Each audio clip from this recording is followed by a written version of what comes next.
Yo, welcome back to another Q&A video. For those of you that haven't seen any of the other ones, this is my fourth one so far in maybe the last 18 months, I want to say. I do these videos just when I'm bored, there's no cricket content to do, so I thought I'd chuck a post up on Instagram, this one just here, yesterday, and I've got some responses, so I told everyone, ask me the questions, I'll do it for a YouTube video. Here we are, it's Sunday morning, and I'm about to record, so let's get straight into it. But before that, make sure to like this video and subscribe to the channel. If not for me, do it for Marshall here, and maybe even do it for that WWE title right there. Hashtag Cody Crybabies. So let's get into it.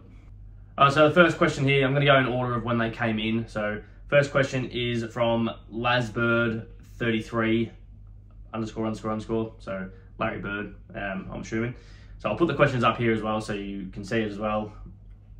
Difference between the Ldca comp and Melbourne cricket. So for those of you that don't know, I grew up down Wonthaggi way, so I played for the Ldca, the Ldca District Cricket Association, pretty much my whole life until 2018-19 when I moved up to Melbourne.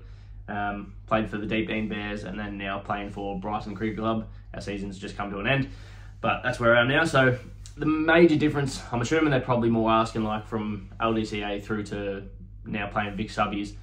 I played ones for the Ldca for Wonthaggi Miners the last few years before I moved up to Melbourne. Won a flag, played with my brother, it was pretty good, and all my mates obviously. I'd say comparing the ones in the Ldca to the Vic subbies ones, which I've never played ones up here, but I've played twos. I'd probably say the ones up there are on par with the twos up here in the Vic subbies.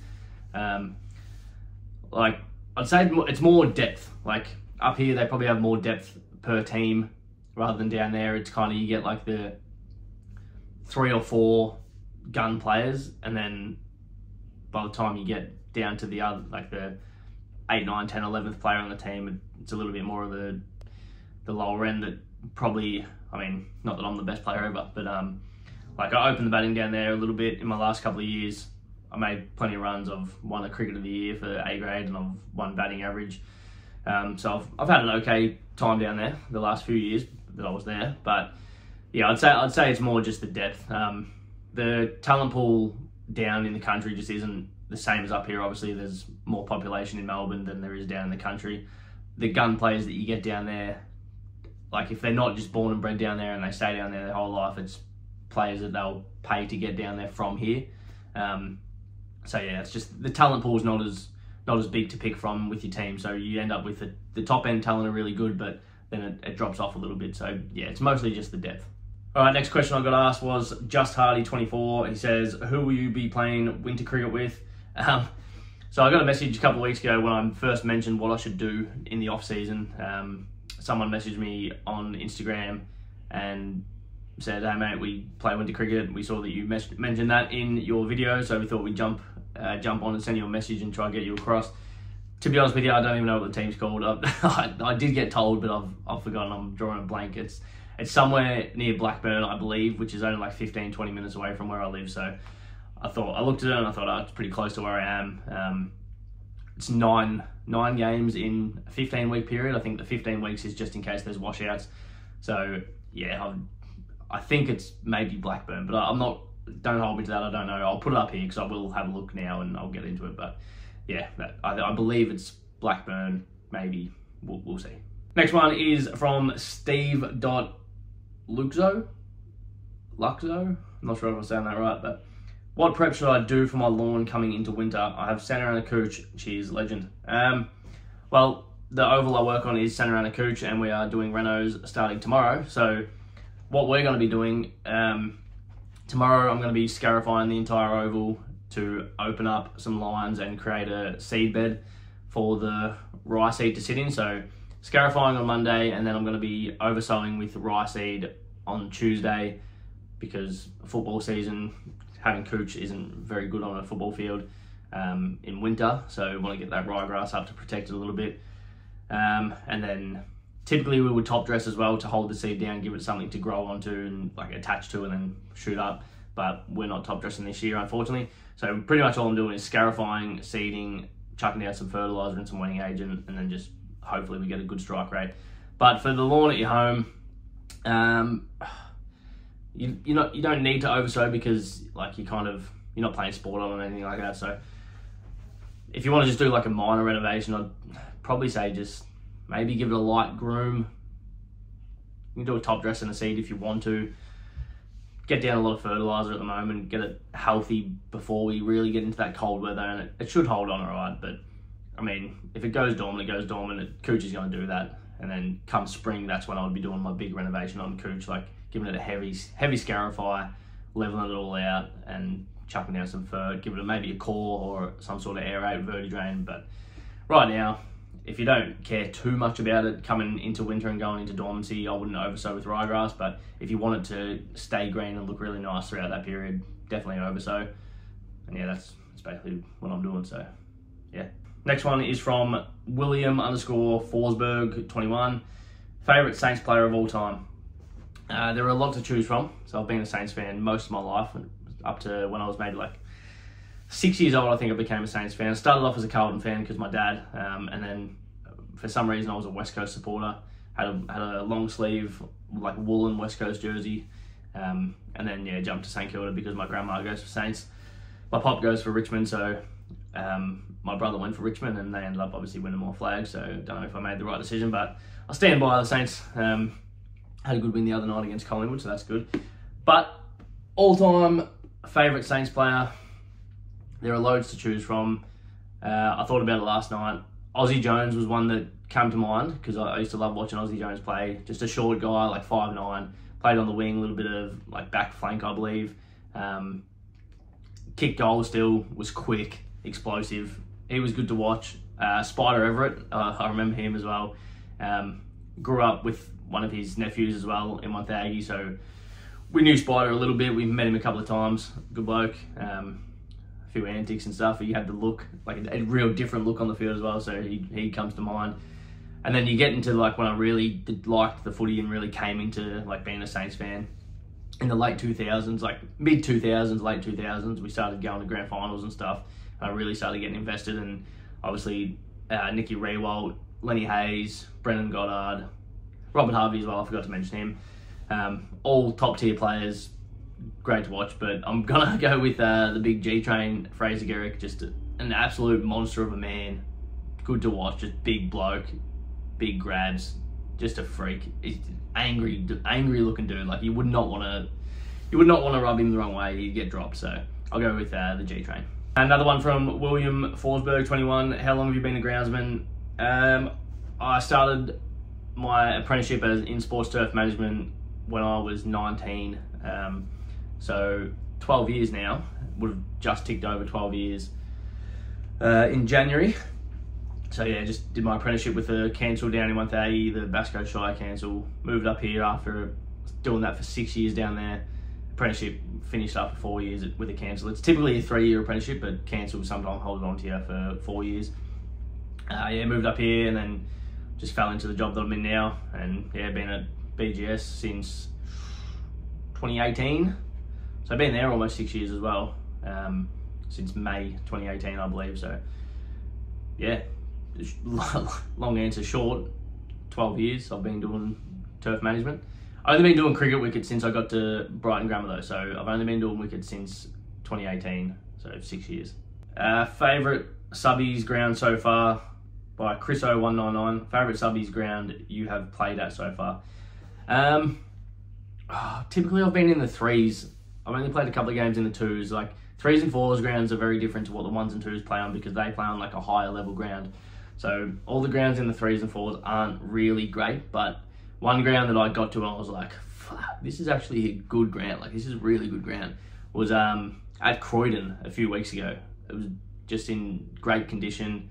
The wicket table was a little bit skew-if, like a little bit green and not the best, but the outfield itself was immaculate. So credit to whoever looks after the Croydon ground. It was in good touch.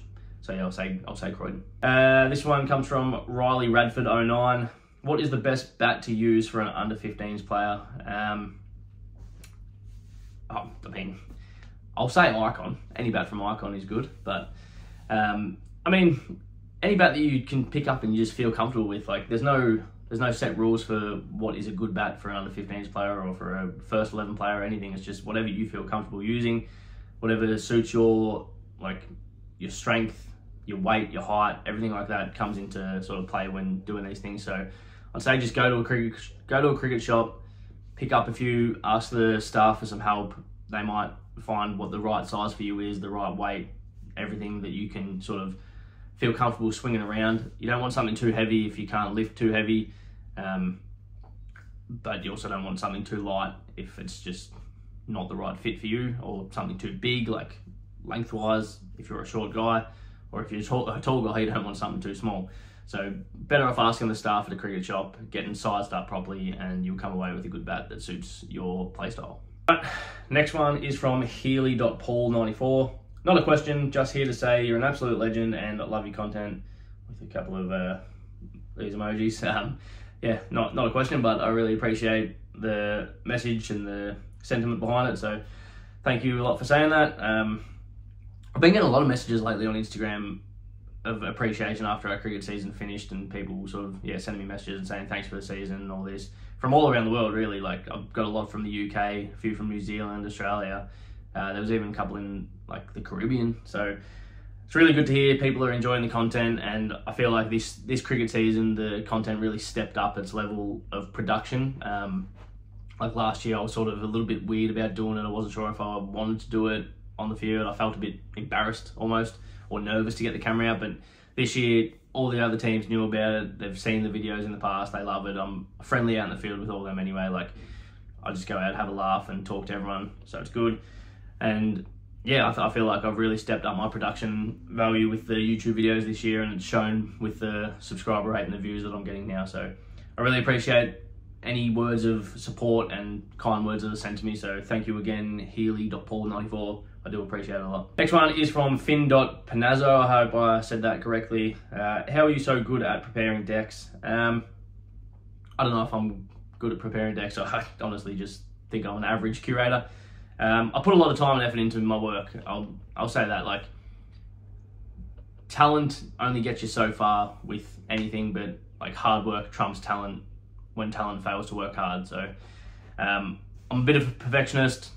Work's always on my mind. I don't just clock in at 7 o'clock and clock out at 3. I'm on the whole time. Like I'll get there, I'll stay late, I'll go in at night time, I'll spray the ground, I'll do extra work here and there. I'll be there Friday nights for games, Saturday mornings for games.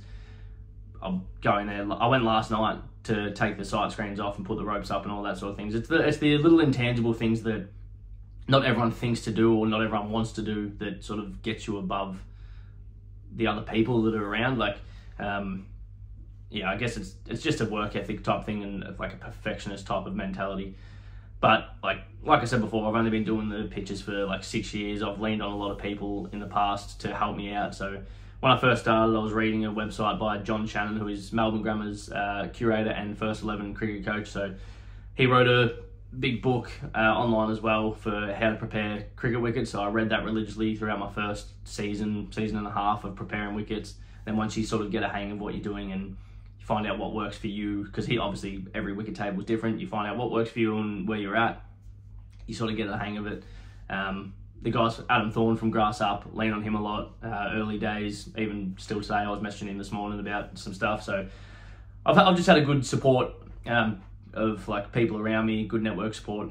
So just surround yourself with people that are willing to help you out, and don't be afraid to ask questions, and you'll get where you want to go in life. As long as you've got that right work ethic and you've got the passion behind it that other people can see, they'll be willing to help you out. Because if you're just going with them through the motions and you don't really care that much, people will be like, no, fuck, I'm not gonna help out this person. But if you really show interest and they can see that passion behind it, everyone's going to be willing to help you out, and you're going to achieve the results you want to achieve. Max Glue 2 says, favourite moment from this season. There was a few moments. I mean, the first game, I wasn't meant to play in the fours in the first game, but the threes got washed out, and then Duncan pulled out of the fours that morning because he wanted to work on the wicket at Dendy because they had a game on the Sunday. So he thought, fuck, I better do that, and he rang me up and asked if I could fill in. I said, yep, I'll get a game in before the following week. So went out there and got 76 with the bat. Started really well. Felt good. I was like, oh, this is good. I'm gonna have a big season. Slowly dropped off throughout the season.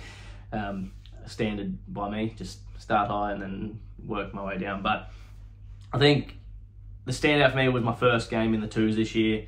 Got the call up as a keeper. I was coming off 2 ducks with the bat in the threes, so didn't obviously go up for batting. And then coming to the twos, I feel like I kept really well. Took 3 catches early. Actually took 4, but one got given not out, but smashed it. So I took 3 catches, let go a couple of byes. There was a couple of 4s. Like I think it was 8 byes, but they were both 2 4s that just got through my legs up to the stumps off a spinner.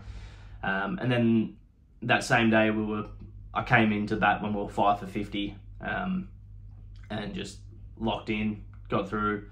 And then the next week come back and I think I batted a couple of hours, faced 130 balls or something, got 31 runs. I know it's not a lot of runs, but it's probably the most time I've spent out in the middle for a few years, and just felt good to go out there, value my wicket, and sort of show myself and show everyone else that I can play at that level. Like I can still play at that high level, and when I really put my mind to it, I can I can bat differently than what I usually bat. The more aggressive batter, I can actually lock in and face some balls and just push around singles and twos and then punch the bad ball if I get it.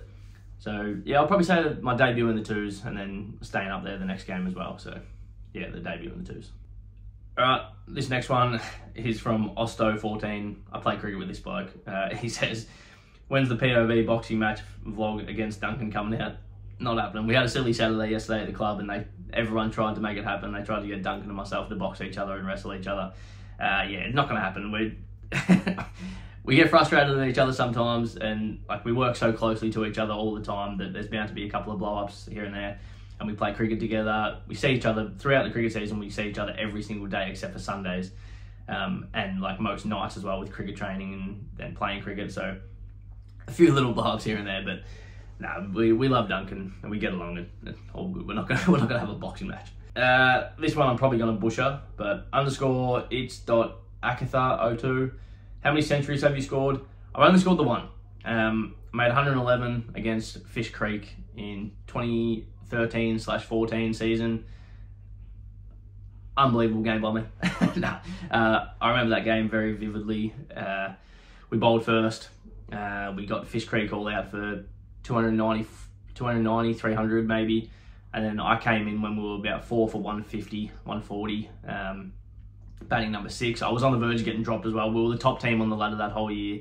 I was on the verge of getting dropped from the ones back to the twos because I came in, that was my first year in the ones. I hadn't really been making runs.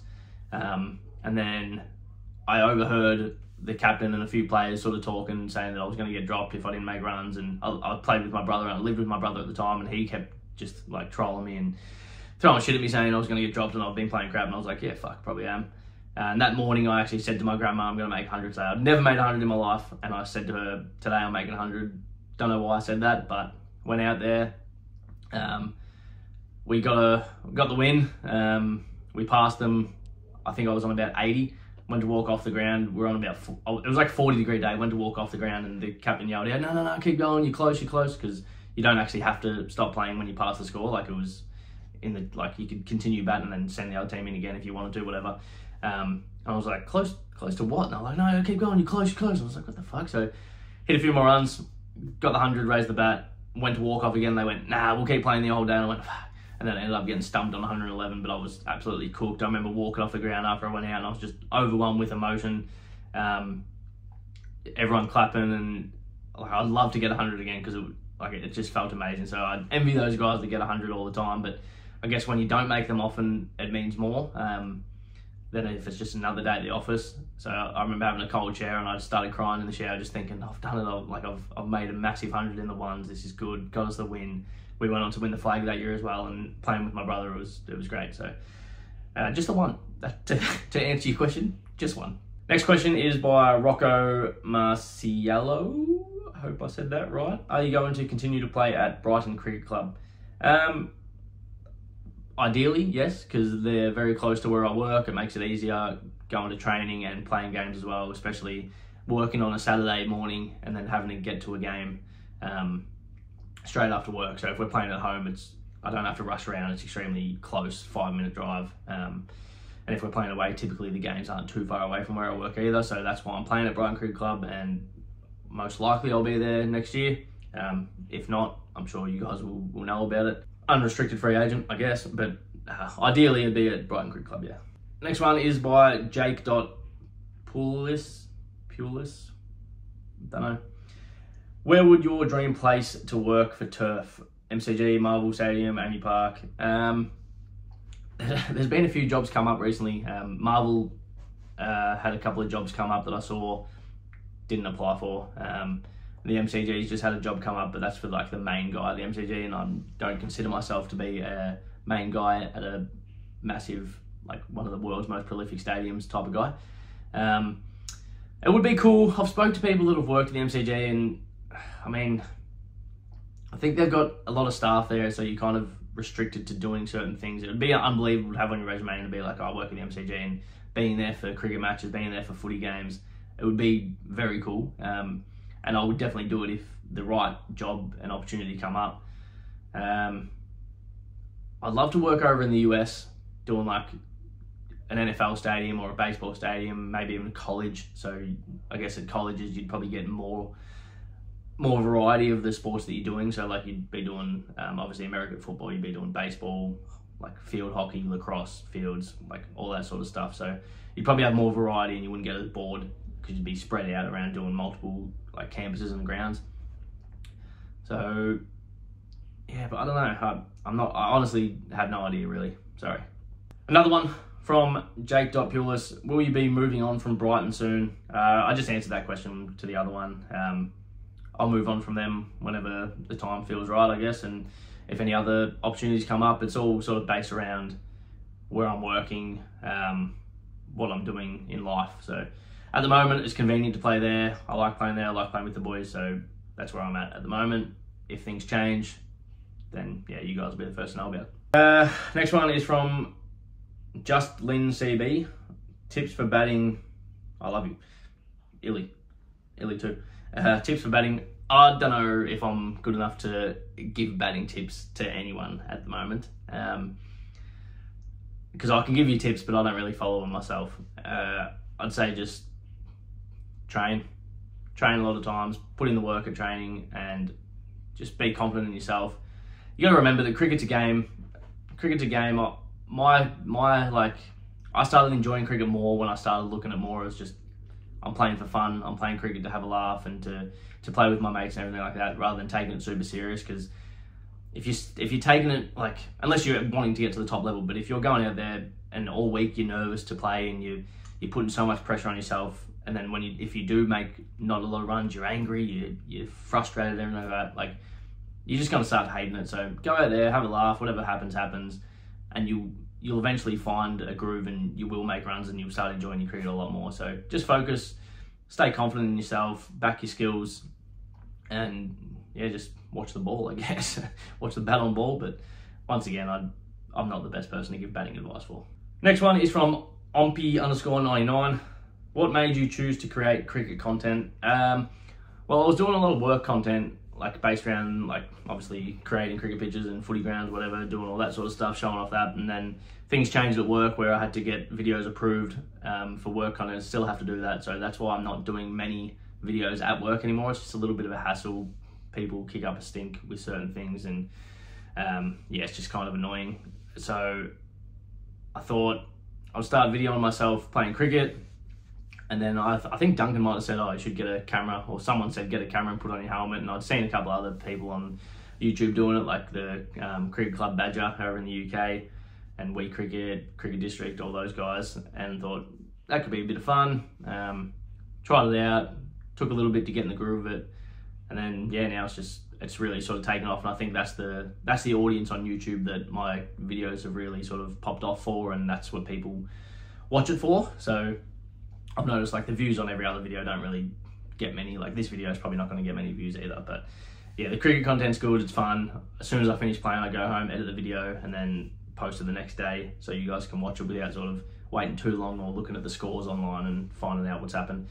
But yeah, it's just fun to do. It's good. I've had a lot of teammates sort of thank me for it as well, because even opposition players thank me because they get to show their family. Like if they're in the video, like I've got bowlers on my team that are getting wickets and stuff that play over in the UK or whatever, and they're like, oh, my mum and dad got to watch it like all season. They got to see me playing over in Australia, and it's pretty good like that. So yeah, I'm going to continue doing the cricket content. And I guess I got into it purely because I had to pivot away from the work content, so that's what I pivoted into. Next one is from SP Barnes 89. What's involved with preparing the wicket table for footy? So usually I'll just give it like a light sort of, I'll poke some small holes into it, just oversow with some ryegrass, chuck some fertiliser down, put the growth mats on and let it grow.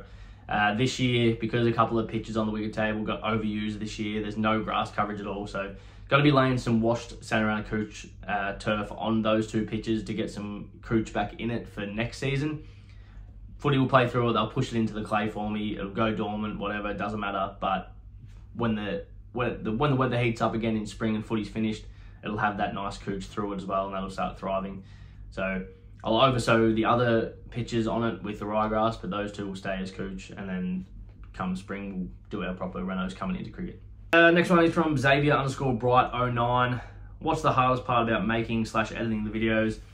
Hardest part during cricket season is probably that I don't really hang out back at the club after games because I'm constantly thinking about getting the video out on time the next day at 7 o'clock, and I don't want to waste a whole Sunday doing it, being Sunday my only real day off. So I sort of get home, put the GoPro footage onto my phone or my iPad and just smash it out quick.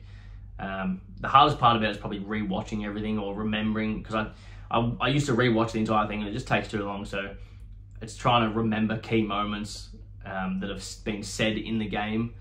Like obviously I can see all the wickets and every run that I've scored and everything like that, but it's more about like finding other little moments that maybe I'll miss, like if someone said something in the field that's funny or like controversial and I want to have that in there. I guess it's probably just the time frame that I set on myself, and like it has to be up within 24 hours of the game finishing for me. I want it up on 7 o'clock on a Sunday, just to get some continuity as well with my content going out at the same time every week. The editing itself, I've actually gotten pretty quick at it. Now that I'm doing it on my phone or on the iPad, it's a lot quicker than on the computer for me. Just find it a lot easier on CapCut, doing my own thing. So I guess it's just, yeah, working through the footage, and I like putting memes in as well. So it's trying to find the right memes to match certain things as well, like that, just to add a bit of comedic relief to it as well. Next one is from mrich1509. What is the best match you have been a part of? Enjoyment and result. I've played in a lot of good games. Grand final, winning the grand final with my brother in the ones down in Monthaggy. I did not contribute at all. I think I made 1 run. We were only chasing 47 and we ended up making 111, and then they chose not to even bother reverse outriding. So it was an early finish and we celebrated, but it was probably the game where I made 100 because I needed to make runs that game to stay in the team and eventually win the flag that year. I had to make runs to stay. I felt I was going to make runs. I made runs, got my first ever 100.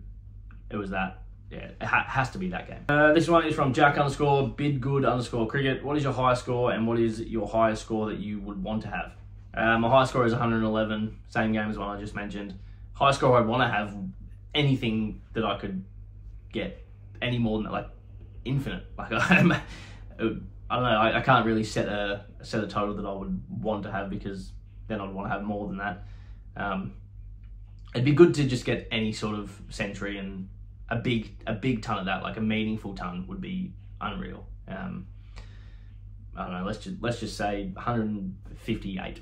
Next one from Carl1833. What's your ultimate goal for YouTube cricket content? What does that look like? I want to continue doing obviously the game day vlogs here in Melbourne. This off season I'm going to be playing winter cricket, so I'm going to try to get a bit of content with that, then lead into a normal summer of cricket, and then ideally continue growing the subscribers, continue getting more and more views that'll help support the channel and help get me over to either playing in the UK or Ireland or anything like that for a season over there during our winter here. So it can go Melbourne overseas, and just try and get bulk content to keep building it up, keep getting the growth. And yeah, I think that would be really good, just to be able to do it full time would be unreal. Yeah, full-time cricket YouTube content sounds fun. Like I think I don't know about like certain blokes like Cricket District and Cricket Club Badger. I don't know if they've got jobs outside of it, but it doesn't seem like they do because they just post all the time. So it feels like they're just doing cricket stuff. So that would be unreal to be able to support yourself just through playing cricket and doing something that you love with like on this. Another one from Carl1833, pineapple on pizza, question mark. Might be controversial, but yes, I do enjoy pineapple on pizza. If it comes on it, it's staying on it. Sometimes I'll order pizza and I'll even add pineapple to it just to get a little bit of tang and juiciness to it. This next one comes from Carlos_Wakey_new. He says, Oakley next year. Oakley next year. With a little thinking emoji. Oakley next year. They do win a lot. I think they just won the Threes grand final. They're a good team. They're a lot closer to where I live than Brighton, but Brighton is a lot closer to where I work. So I don't know if I'll be playing for Oakley next year. Interesting concept, but yeah, no, I'm not gonna comment any further on that. But don't like your chances. Next one is from Tice_T11. I want to be a curator at my cricket club. How should I go about getting there? Go ask them. Just mention it to the president or the captains, whoever, the coach. Just say you're interested in getting involved in it. Talk to their current curator if they have one, and see if you can sort of shadow them, volunteer a little bit, helping out. And then once you get a feel for it, if you still like it, try and find yourself an apprenticeship, go through that, and just continue building up the experience to continue doing it at your club, and they'll love you for it because you'll get good at it. You'll start producing absolute rogues for them, doing whatever they want, and yeah, hopefully you enjoy it. This next one is from Jamminfield623. Thoughts on manual scoring? I'm assuming you mean like for cricket scoring, I hope. So I'm going to answer it based on that, like using the actual score books and filling it out. I mean, it's dying out now. Everyone uses iPads and live scoring, so manual scoring is cool to have. So like at the end of the season, if someone makes 100 or gets 5, you can give them a copy of the manual scorecard. But yeah, with the way technology is going, I mean, it's dying out. The live scoring is the way to be. It's a lot easier. You get all the balls, everything. You can see more. Takes less time. So, I mean, it's cool, but it's not necessary anymore. And this is the last question that came in the 24-hour period. This one is from Tate. I'm going to say this wrong. Huh? Is it Tate or Tate Llewellyn? Tate Llewellyn, maybe? There's 2 L's though, so it's kind of throwing me off. Yeah, I know I've got it wrong, sorry. How many brands have you been sponsored by? I don't know if I've even been sponsored by any. I guess oh yeah, so Icon, I don't know if I'd say I'm sponsored by them. Like a couple of years, would have been like before not the season that just went, the one before that. I had a net session video with a brand new Icon bat that I bought. There was a dude from a footy club that was going off this and got my face, and then Icon commented and said, come to the shop, we'd love to have a chat.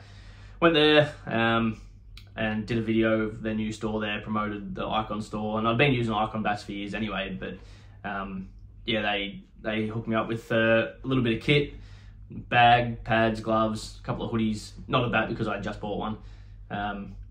And then since then, I've bought Duncan a bat, bought myself some keeping gloves and keeping pads.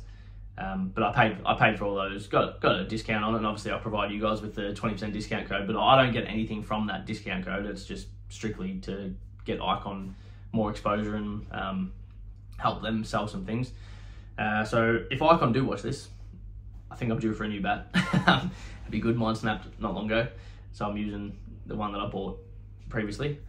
And then I've got like a couple of little like sort of ambassador sort of things, like